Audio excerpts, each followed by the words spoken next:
to the parachute. It's all divided up by numbers. So it always starts on the bottom left, like a 0, okay? And you always, when you read a map, especially if you're finding plots in a map, you always remember this. Never forget this. If you want to find a grid reference, you go along the corridor and then you go up the stairs. So if someone gives you a number, always go from left to right and then you go from down to up. A full-figured grid reference, the most basic thing that you can do on a map. So if you wanted to know where that was on here, you'd go along the corridor, anything where that 02 is, and that way towards the next line would be 02. So 02 all the way along here. If you wanted. Oh, I went in the shop last night to get a cup of bottle of water. There was a queue. I thought they're a bit slow round here, aren't they? I mean, it gets to the front of the queue and then they apologise for the wait list. Got problems with the contactless cash machines. They weren't working. Oh, good. People that's terrible. Had to put the card in. I said, I've got a cash. She said, yeah, that's more than I've come. You've got a nice big magnifying glass there.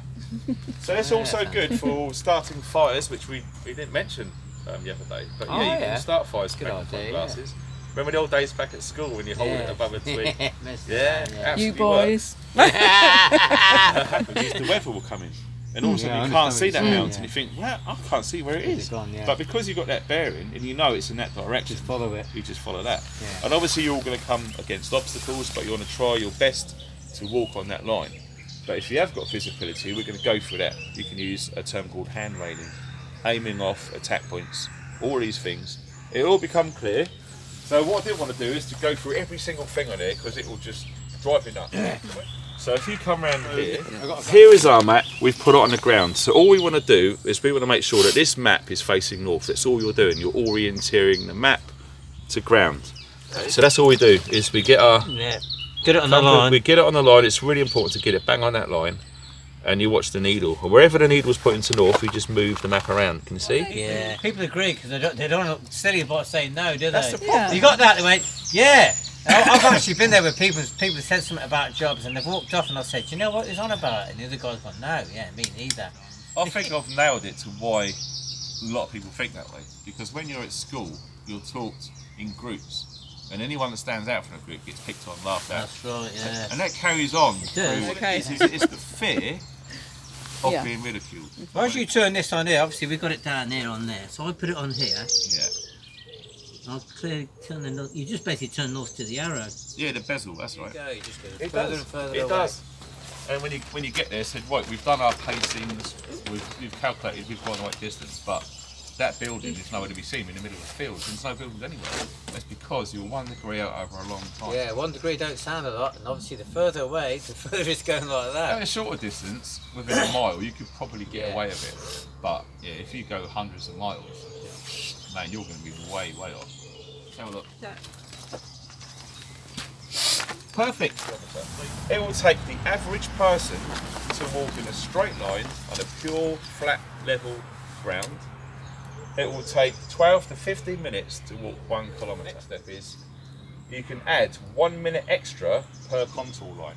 Does that matter about age and fitness? You Well, could add another minute for every decade. You could apply something like that. Yeah. If you're a 20, you're going to be a lot quicker, aren't you? Yeah. Difficult. So there's my compass. It's a military one. It's in mils. Okay. So it's 6,400 rather than 360. It's a point on your compass and that there. So when you orientate all of that at night time, all you're going to see is these little dots. You won't be able to see anything else. So pacing. These are called pacer beats. So 90 paces for 100 metres, should I say. So every time you walk 90 steps, you move that up there. Doink. You could easily walk to the wrong gate in the field where there's 2. You pick the wrong one by accident and you follow that track. Then you've got to go all the way back to where you remember last. So it's important to do a map appreciation. A football pitch is the easiest way to explain it, because from line to line, from goal to goal, is 100 metres exactly. Right. All right? Yeah. So what you need to do is you need to go to a football pitch and you need to walk normally. Yeah. Don't try and walk fast or so, just walk normally. And every time you put your foot down, you count. Okay, and 90 of those is one bead. Whatever it is, everyone's different. Oh, right. Okay. So if you're really tall and you've got big strides, it might take you 80 paces. You can roughly measure a metre out yourself by walking it yourself. Just something like that, it's roughly a metre. You can even mark it and check it yourself. I know lads who have to do it on site. You have to know where certain things are. So you can't get a tape measure and go around a building. So it's like what we used to do. Yeah, it's happened to my friend. He went somewhere with his girlfriend, just pulled in somewhere random. He says, yeah, you can walk up that hill, but whatever you do, don't lose sight of your car. I said, what do you mean? It's like, I can tell the weather's changing. So you get up to the top of that hill, you won't find your way back. You went, really? He says, yeah. He says, you're all right. He said, but just keep looking back. I can't find my car in Tesco car park. Well, you're not the only one, actually. Yeah. I would try and simplify it. So all a bearing is, so forget the word bearing, it's all going from A to B in a line. Yeah. So forget about bearing. If A to B in a line is easy for you to understand, then just think of that. Before we do that, I'm going to throw a curveball at you. So Malcolm first. Perfect. Well done, mate. So you really do know that now, don't you? Your turn. Come on, miss. You're not getting away with this one. Oh, good. You're right. You're up and down. So. No, I'm an old lady. You're an old lady. You're not now. You're at 96. I can say that because I'm only 51. Be 54 next week. Huh? 54 next week. Next week? Yeah. Oh my God, happy birthday before. Thank you very much. Yeah, 54. I bet you still feel like you're 18, but your body feels like you're Oh, 99, God, isn't yeah. it? Everything else is gone. Yeah. Let's have a look. It's not bad. I would just say these lines, you have to move them. See? Oh. Alright. So, just say, for argument's sake, where should we pick? There. So we've got our theoretical line. Yeah. Okay. So we hold it firmly. So if you can look down there, that black line is right near that blue line and it looks like it's running straight to it. Yeah. All you need to do is you need to make sure that that red needle is in between those two dots. Like that. Boom.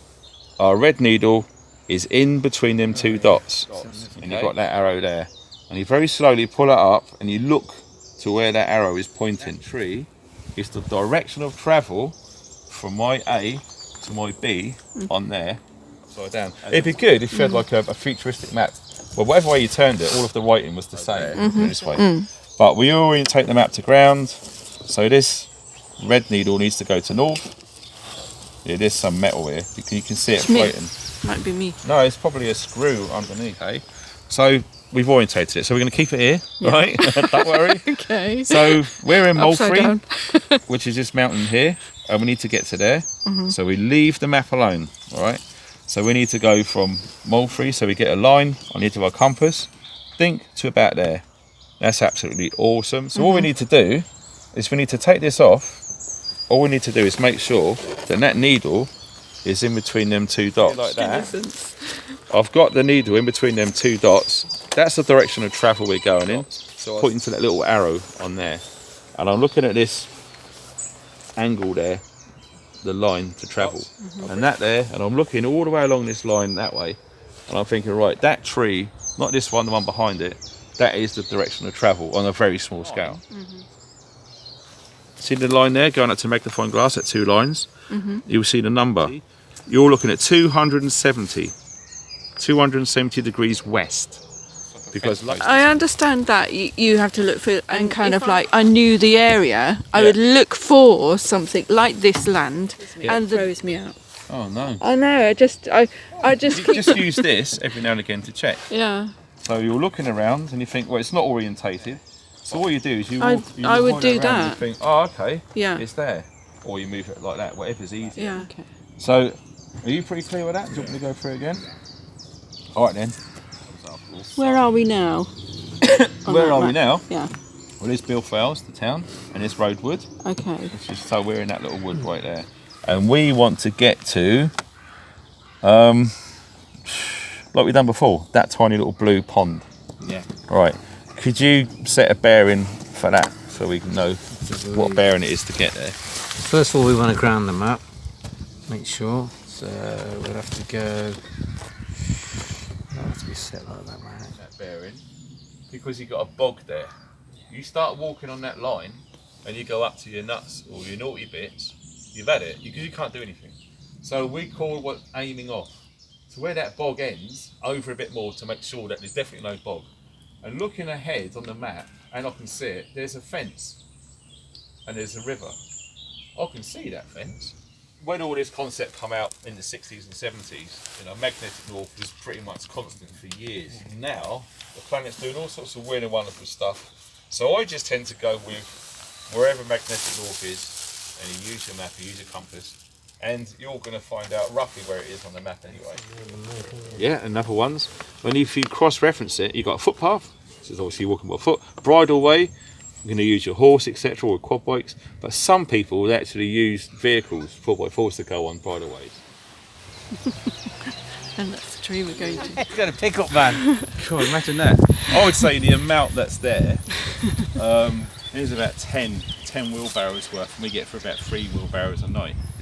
So yeah, there's about 4 nights of firewood there. Just goes to show you need a lot of room. Well, that only lasted 4 nights. Yeah, I think my You're joking? No, just over from there a bit, I guess, from there, right on the line. So that's where we are. But yeah, I think you've got some sort of agree. But yeah, you can hold it right out. See by the The Christmas more tree in you the pay, the middle. better compass you'll get. Yeah, we've got to It's like go. everything else, isn't it? You get 49.3.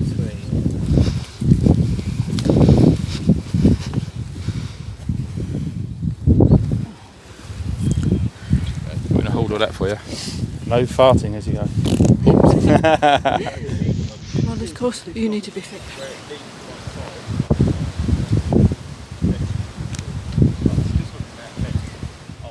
Unbelievable.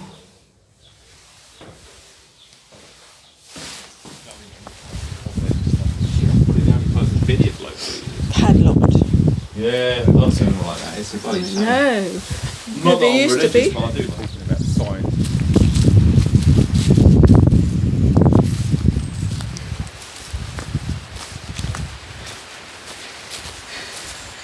What's the map reading course?